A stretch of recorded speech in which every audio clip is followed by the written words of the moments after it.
Hello friends, welcome to Hita kitchen and craft. ಎಲ್ಲರಿಗೂ ಸ್ವಾಗತ ಹಿತಾ kitchen and ಕ್ರಾಫ್ಟ್ಗೆ. ಬನ್ನಿ ಫ್ರೆಂಡ್ಸ್, ಇವತ್ತು ಸೋರೆಕಾಯಿ ಹಲ್ವಾ ಮಾಡೋಣ.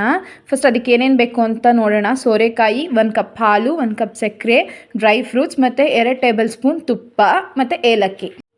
ಸೋರೆಕಾಯಿನ ಫಸ್ಟು ತೊಳೆದು ಅದನ್ನು ನೀಟಾಗಿ ಕಟ್ ಮಾಡ್ಕೊಳ್ಳೋಣ. ಕಟ್ ಮಾಡ್ಕೊಂಡ್ಮೇಲೆ ಒಳಗಡೆ ಇರೋಂಥ ತಿರುಳು, ಸೋರೆಕಾಯಿ ತಿರುಳನ್ನ ತೆಗ್ದು ಸಪ್ರೇಟ್ ಮಾಡೋಣ. ಯಾಕಂದರೆ ಹಲ್ವಕ್ಕೆ ತಿರುಳು ಬಂದರೆ ಬೀಜ ಬೀಜ ಸಿಕ್ಕುತ್ತೆ, ಅದು ಚೆನ್ನಾಗಿ ಇರಲ್ಲ. ಅದರಿಂದ ತಿರುಳನ್ನ ತೆಗ್ದುಬಿಟ್ಟು ಸೋರೆಕಾಯಿನ ತುರ್ಕೊಂಡು ಸಪ್ರೇಟಾಗಿ ಇಟ್ಕೊಬಿಡೋಣ. ಫಸ್ಟು ಅದನ್ನು ಹಿಂಗೇನು ನಾವು ತುರಿದಿಟ್ಕೊಂಡಿದ್ದೀವೋ ಸೋರೆಕಾಯಿನ ಒಂದು ಪ್ಲೇಟಲ್ಲಿ, ಅದರಿಂದ ಫಸ್ಟು ನೀರನ್ನ ನಾವು ತೆಗೆಯೋಣ. ಸೋರೆಕಾಯಲ್ಲಿ ಯಾವಾಗಲೂ ನೀರಿನ ಅಂಶ ಜಾಸ್ತಿ ಇರುತ್ತೆ. ಅದು ನಾವು ಫ್ರೈ ಮಾಡಬೇಕಾದ್ರೆ ನಮಗೆ ನೀರಿನ ಅಂಶ ಜಾಸ್ತಿ ಬಿಟ್ಕೊಂಡ್ರೆ ಕಷ್ಟ ಆಗುತ್ತೆ ಫ್ರೈಗೆ. ಸೊ ಅದಕ್ಕಿಂತ ಮುಂಚೆನೇ ನಾವು ಅಲ್ಲಿ ಫ್ರೈ ಮಾಡೋಕ್ಕಿಂತ ಮುಂಚೆನೇ ನೀಟಾಗಿ ಹೀಗೆ ಕೈಯಲ್ಲಿ ಹಿಂಡಿ ನೀರನ್ನ ತೆಗೆಯೋಣ. ಇಲ್ಲ ಅಂತಂದರೆ ಯಾವುದಾದ್ರೂ ಕಾಟನ್ ಬಟ್ಟೆನಾದರೂ ಯೂಸ್ ಮಾಡ್ಬೋದು. ನೀಟಾಗಿ ಎಲ್ಲನೂ ಅದಕ್ಕೆ ಹಾಕಿಬಿಟ್ಟು ಚೆನ್ನಾಗಿ ಅದನ್ನು ಹಿಂಡಿ ನೀರನ್ನು ತೆಗ್ದು ಒಂಚೂರು ಏನು ನೀರು ಇಲ್ಲದೆ ಇರೋಂಗೆ ನಾವು ಸಪ್ರೇಟಾಗಿ ಅದನ್ನು ಒಂದು ಪ್ಲೇಟಲ್ಲಿ ಇಟ್ಕೊಳ್ಳೋಣ.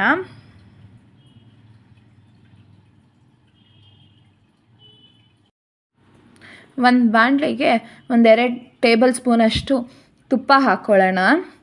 ಆ ತುಪ್ಪ 2ರಿಂದ 3 ನಿಮಿಷದಷ್ಟು ಕಾಯಬೇಕು. ಫಸ್ಟು ಕಾದ್ಮೇಲೆ ಕಾದಿರೋ ತುಪ್ಪಕ್ಕೆ ಎಲ್ಲ ನಾವು ಚಾಪ್ ಮಾಡಿ ಇಟ್ಕೊಂಡಿರೋಂತಹ ಡ್ರೈ ಫ್ರೂಟ್ಸ್ನ ಹಾಕೋಣ.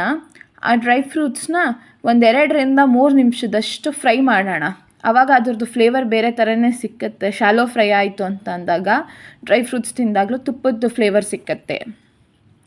ಅದೇ ಬಾಣಲಿಗೆ ನಾವು ತುರಿದಿಟ್ಕೊಂಡಿರೋಂತಹ ಸೋರೆಕಾಯಿನ ಫಸ್ಟು ಹಾಕ್ಕೊಳ್ಳೋಣ.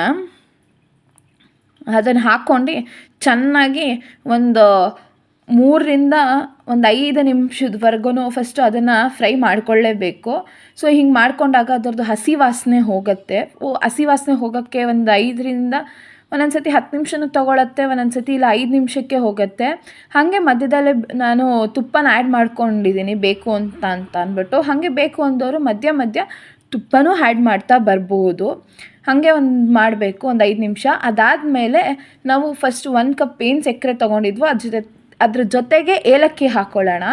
ಏಲಕ್ಕಿ ಹಾಕ್ಕೊಂಡು ನಾವು ಅದನ್ನು 3 ನಿಮಿಷದಷ್ಟು ಹಾಗೆ ಫಸ್ಟು ಸಕ್ಕರೆಯಲ್ಲಿ ಬೇಯಕ್ಕೆ ಬಿಡೋಣ. ಯಾಕಂತಂದರೆ ಅದು ಬೆಂದಾಗ ಅದರಲ್ಲಿ ರಸ ಬಿಡುತ್ತಲ್ಲ, ಆ ರಸನ ಅದು ಸೋರೆಕಾಯಿ ಹೀರ್ಕೊಳ್ಳುತ್ತೆ. ಆ ಸ್ವೀಟ್ನೆಸ್ನ ಸಕ್ಕರೆ ಬೆಂದಷ್ಟು ಅದ್ರದ್ದು ರಸಗಳನ್ನ ಅದು ಹಿಂಗೆ ಹಾಲನ್ನ ಸೇರಿಸ್ಕೊಂಡ್ಮೇಲೆ ಸೋರೆಕಾಯಿನ ಹಾಲಲ್ಲಿ ಇಲ್ಲಾಂದ್ರೆ 5ರಿಂದ 10 ನಿಮಿಷ ಅದು ಚೆನ್ನಾಗಿ ಸುಂಡೋವರೆಗೂ ಬಿಡಬೇಕು. ಅದು ಚೆನ್ನಾಗಿ ರಸನೆಲ್ಲ ಹೀರ್ಕೊಳ್ಳುತ್ತಲ್ವ. ಸೊ ಹಿಂಗೆ ಆದಮೇಲೆ ಅದು ಸ್ವಲ್ಪ ಡ್ರೈ ಆಗುತ್ತೆ. ಡ್ರೈ ಆ ಥರ ಬರುತ್ತೆ. ಡ್ರೈ ಬಂದಮೇಲೂ 2ರಿಂದ 3 ನಿಮಿಷದಷ್ಟು ಅದನ್ನು ಚೆನ್ನಾಗಿ ಫ್ರೈ ಮಾಡ್ಕೊಂಡು ನಾವು ಇಟ್ಕೋಬೇಕು. ಅದಾದಮೇಲೆ ಸೋರೆಕಾಯಿ ಹಲ್ವಾ ರೆಡಿ ಇದೆ ತಿನ್ನೋದಕ್ಕೆ.